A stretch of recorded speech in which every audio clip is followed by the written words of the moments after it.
All right, let's get an update now. And joining us is a Palestinian affairs analyst, Osama Nazzal, who joins us via the video line. Mr. Osama Nazzal, thank you very much for your time. Let's begin with the situation on the ground in Gaza. How would you describe what's going on there right now? The situation on the ground in the Gaza Strip is terrible. It's horrendous. We're talking about more than 700 Palestinian civilians killed, about 3,000 injured, and about full neighborhoods erased by the Israeli war jets bombardment. You're talking about whole Palestinian family wiped off the civil registry, the civil record. So Israel is not breaking out a war against the Palestinian people in the Gaza Strip. It is an organized genocidal act started by Israel, and it is being implemented on the ground. The situation is indescribable by words. The hospitals are overcrowded by the injured. Most of the injured are children and women, and it is really never expect such barbaric killing, genocidal campaign by a state that markets itself as a democratic state to the world. When you come to Gaza, you will find out and discover how terrible the crime committed by Israel against innocent children, innocent women is. If you come to Gaza, you will see the Palestinian paramedics killed and injured deliberately by the Israeli war jets. The Israeli Minister of War, Gantz, said that he is going to cut water, electricity, fuel, food to Gaza. So the Prime Minister Benjamin Netanyahu was talking about ISIS. Who represents ISIS? This Israeli mentality is the mentality of ISIS, not Gaza, in fact. Let's talk about what you have just said, that there is a targeting of emergency services workers, the targeting of civilian buildings. These strikes, airstrikes by the Israeli military, really indiscriminate, and it is perhaps what has prompted the United Nations Secretary General to remind the warring parties here that civilians must be respected. Do you think that that is at least going to be heeded, that call that civilians must not be the target? The United Nations, sorry to say, that is an impotent international body, and it must be changed and it must be replaced by an effective body that takes into account the interests of the poor nations and the interests of the oppressed peoples on this planet. Israel never heeded any call by the United Nations, because had Israel heeded the United Nations call, it would have ended its occupation for Palestine many decades ago. But Israel is turning a blind eye to the United Nations because it knows that the United Nations gives words, not more than that, when it comes to the Palestinian victimhood and to the Palestinian children and women. And it's really terrible that the whole world is standing now on one foot, because Israel is paying some price now, as the Palestinian resistance in Gaza was able to kill some Israeli soldiers and detain others. But when it comes to Israeli killing of the Palestinians, whether in Gaza, in Jenin, Nablus, anywhere in Palestine, the international community, represented by the United Nations, the United States of America, the European Union, give lip service and condemnation without any action to stop the Israeli murdering machine from claiming more lives of Palestinian children and Palestinian civilians. So, just as the Palestinian people are accusing Israel of implementing genocide, crimes against humanity, on the back of the Saturday attacks by Hamas on Israel, there are those who say, well, Palestinians today are no different to what you have been accusing Israel of, and that is that of targeting innocent civilians. How do you respond to that? I respond to that you can't equate the victimizer with the victimized. Palestinians are the victimized. The Palestinians have been living under Israeli occupation for decades. Especially when we talk about the Gaza Strip. You know who the citizens of Gaza are? They are the Palestinian refugees who were expelled, uprooted from their homeland, from their villages and houses during the Palestinian Nakba in 1948, when Israel was invented by the colonial power of Britain and the United States. So you can't equate the victimized with the victimizer. And the Palestinians, including Hamas movement itself, announced 1,000 times that they accept to live beside Israel in peace and security, and to have a Palestinian state on the land occupied in 1967 with East Jerusalem as its capital. So we are talking about 22% of historic Palestine for the Palestinians and 78% of Palestine for the Jews. Israel rejected this equation and chose the path of war.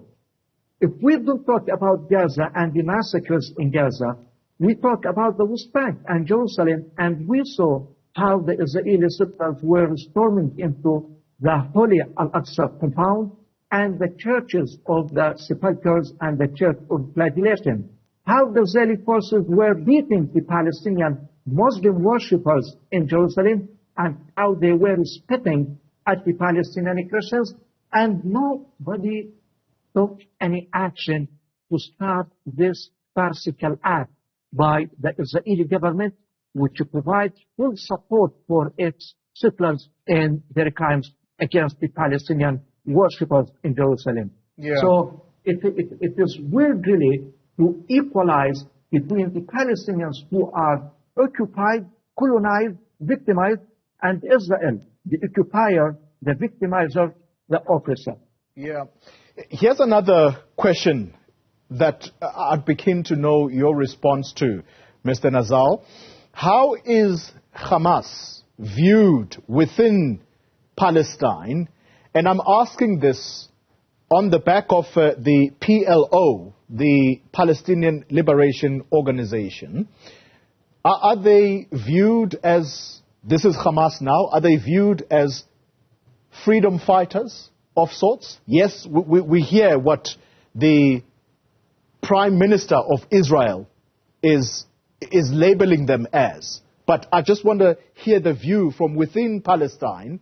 Are these people believed to be fighting for the cause of Palestinian people, or are they too extreme in their actions? First of all, we need to understand that the PLO was created for one purpose, which is the liberation of Palestine from the Israeli occupation. So when it comes to the liberation of Palestine from the fetters and the yoke of the Israeli occupation, there is no difference between one party and another. Hamas and the PLO are both Palestinian national organizations founded by the Palestinian people in order to liberate the homeland of Palestine. And when we talk about the Israeli crimes, we are not talking about the crimes against Hamas and the members of Hamas only. We are talking about the Israeli targeting of Palestinian children, of Palestinian women, of Palestinian hospitals. When the Israeli War Minister Gantz decided to cut off water, electricity, and fuel to Gaza, he did not say that he is going to cut that to Hamas members. He is cutting that to the Palestinian families, the 2 million Palestinians who have been living in Gaza under strict siege since 2007. So it's not a matter of Hamas. It's not a matter of a political faction or a resistance movement or organization. It is a matter of the whole people, and we have to understand the context of what's happening now, and not to think that the Palestinian resistance for liberation started 2 days ago. Yeah. As you mentioned, water, food, electricity, they are now going to be cut off, if not cut off already. The future of the Gaza Strip, in your view, what will that look like after this war? If it continues like this and without the international conscience and without the Arab peoples, I'm not talking about government, I'm talking about the public, the people, Arabs, Muslims, the Christians, the pro-justice and the pro-human rights activists in Africa, in Asia, in Europe, in America, Latin America, North America. Without standing together, the future of not Gaza, the future of Palestine will be like the past and the present. I was traveling from the Palestinian city of Jenin, where I live, to my office in Ramallah yesterday. Instead of spending 1 hour and 10 minutes, I spent 3 hours. Do you know why? Because of the Israeli military checkpoints that are cutting the Palestinian land into bits and pieces, restricting the Palestinians' movement, suffocating the life of the Palestinian people. I'm now in my office 10 minutes away from Jerusalem, but I can't make my way to Jerusalem because it is walled off by the Israeli apartheid wall. So what the future we are talking about if the world does not recognize the right of the Palestinian people as a people? By the way, we are not animals, as the Israeli army minister described us yesterday. He said that Gaza people are animals. No, they are not animals. We are human beings, we have engineers, we have doctors, we contribute to the human civilization, not only in Palestine, but around the world. And you know that Palestinian engineers and physicians are in Europe and the States and everywhere. So that is the fact that must be recognized by all. Final question to you, sir. What will bring about a lasting solution to this war? It has been a decades-long war, that has been going on between Israel and Palestine. What will solve it? The war started not 2 days ago, as you said. It started in 1948 when about 1 million Palestinians were uprooted from their houses and their farms and turned into refugees in the neighboring countries and around the world. The solution that the Palestinians deem is clear. The solution that is based on the United Nations and the international community resolution vis-à-vis the Israeli-Palestinian conflict. A Palestinian state on only 22% of all Palestine, with the Palestinians enjoying the right of return to their land, to independence, and to self-determination. That is the only way out, not normalizing relations between Arab governments and Israel. No, this is not the solution. The solution starts here, from Palestine. Osama, Nazzal, let me thank you very much for your contribution to this discussion. It is a story that continues to grab international headlines, and right now the situation doesn't seem to be quietening down. Instead, there is literally a war that is ongoing in that country, and the buildings being pummeled. It's terrible to watch. Thank you very much for your time, sir. Palestinian Affairs Analyst Osama there, Nazzal.